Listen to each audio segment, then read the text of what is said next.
31 साल की अमीषा आडवाणी बेंगलुरु में रहने वाली एक कंटेंट क्रिएटर, मेकअप आर्टिस्ट और फैशन ब्यूटी इन्फ्लुएंसर है।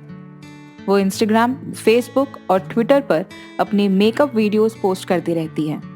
वो एक यूट्यूब चैनल भी चलाती हैं और 9 मार्च 2021 के पहले इंस्टाग्राम पर उनके 30,000 फॉलोअर्स थे। 9 मार्च को भूख से परेशान Amisha Advani Fomato food delivery app से दोपहर के 3:30 बजे COD यानी कैश ऑन डिलीवरी पर खाना ऑर्डर करती है, जो 4:30 बजे तक डिलीवर हो जाना था। अमीषा का भूख के मारे बुरा हाल था।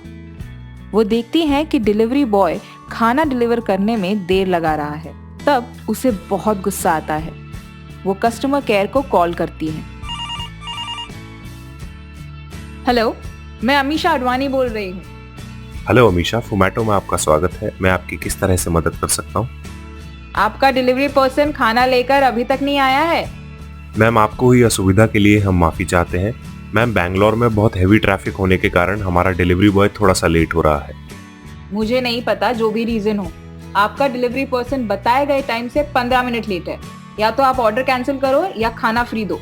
मैम, इसमें हमारे डिलीवरी बॉय की कोई गलती नहीं है। एक्चुअली ट्रैफिक बहुत ज़्यादा है। तभी डोर बेल बजती है और डिलीवरी बॉय खाना लेकर खड़ा है। मैम, ये आपका पार्सल। मैं देर से आने के लिए माफ़ी चाहता हूँ। अमीषा का पारा आसमान छू रहा है। वो गुस्से में डिलीवरी पर्सन से खाना ले लेती है। ऋतुराज दरवाजे पर खड़ा अमीषा के पैसे देने का इंतजार करता है। मैम, आप मेरे पैसे दे दीजिए, मुझे आगे भी डिलीवरी करने जाना है। भैया, आप वेट करो, मैं खाने के पैसे नहीं दूंगी क्योंकि आप लेट आए हो। मैं कस्टमर सपोर्ट से बात कर रही हूँ। मैम, आप प्लीज समझिए मेरी बात को। आप मेरे पैसे मुझे दे दीजिए, वरना खाना वापस कर दो आप। ऋतुराज लगभग 1 घंटे तक दरवाजे पर इंतजार करता है। अमीषा पैसे नहीं देती, बल्कि खाना भी वापस देने से मना कर देती है। ऋतुराज किसी तरह से खाने का पैकेट लेकर भागने की कोशिश करता है। पैकेट को भूखी अमीषा अपने तरफ खींचती है। इसी छीना झपटी में अमीषा अपनी उंगली की अंगूठी से अपने आप को घायल कर लेती है और उसकी नाक की हड्डी फ्रैक्चर हो जाती है। अमीषा बौखलाहट में ऋतुराज के ऊपर अपने स्लीपर्स और सैंडल्स फेंकती है। लेकिन जब 10 मार्च को अमीषा अपने इंस्टाग्राम अकाउंट पर यह वीडियो शेयर करती है, तो उसमें वो कुछ ऐसे एक पूरी घटना के बारे में बताती है जो उसकी अनियंत्रित भूख और उससे पैदा हुई बौखलाहट के घटनाक्रम को दर्शाता है। और हाँ, ये घटनाएं उनकी व्यक्तिगत सोच और समझ पर आधारित थी, जिनका वास्तविकता से केवल 40% ही लेना देना था। गाइस, मैंने दोपहर करीब 3:30 बजे फोमाटो से खाना ऑर्डर किया, जिसे शाम 4:30 बजे डिलीवर होना था। मुझे अपना ऑर्डर समय पर नहीं मिला, जिसके लिए मैं लगातार कस्टमर सपोर्ट से संपर्क में थी कि या तो वो फूड ऑर्डर को कैंसिल करे या मुझे मुफ्त में खाना दे। इसी बीच फोमाटो डिलीवरी कार्यकारी आया और जब मैंने डिलीवरी बॉय के देर से आने पर सवाल किया, तो उसने मेरे साथ अशिष्ट व्यवहार किया। मैंने अपना दरवाज़ा पूरी तरह से नहीं खोला था। मैं डिलीवरी पर्सन से अपने घर के दरवाजे में बनी विंडो से बात कर रही थी। मैंने उसे इंतज़ार करने के लिए बोला, क्योंकि मैं खाना फ्री देने की पुष्टि करने के लिए सपोर्ट टीम के साथ एक कॉल पर थी। मैंने डिलीवरी पर्सन को खाना वापस ले जाने का भी विकल्प दिया, लेकिन उसने इसे वापस देने से इनकार कर दिया और चिल्लाना शुरू कर दिया और बोला वो मेरा गुलाम नहीं है और वो इंतज़ार नहीं करेगा। अचानक से डिलीवरी बॉय ने दरवाजे को धक्का दिया, जिससे मैं वास्तव में बहुत डर गई।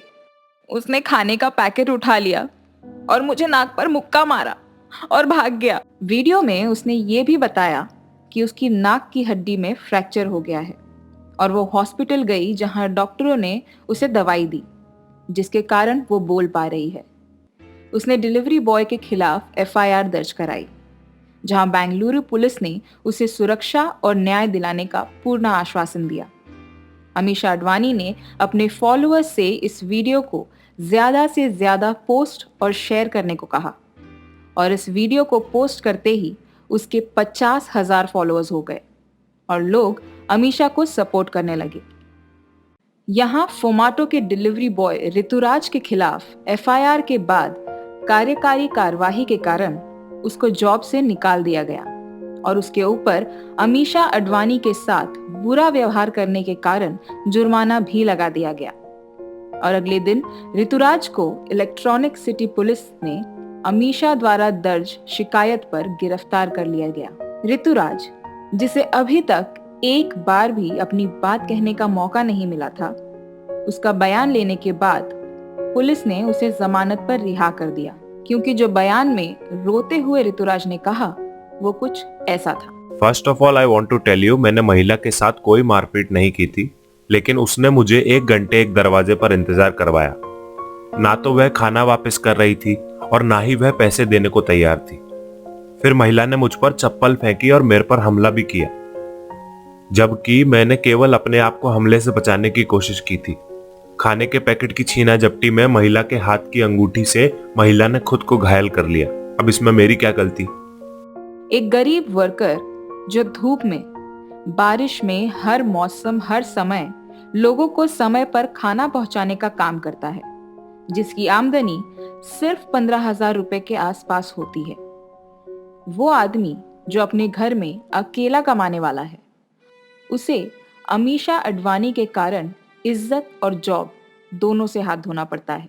अमीषा जो अलग अलग न्यूज चैनल्स पर अपने इंटरव्यू देती है और उसमें वो ये बताती है कि कैसे ऋतुराज ने उसे फेस पर मुक्का मारा, जिससे अपने आप को असहाय दिखाकर वो अपने फॉलोअर्स और प्रसिद्धि दोनों बढ़ाना चाहती है, जो कि अब तक 112,000 फॉलोअर्स हो चुके हैं।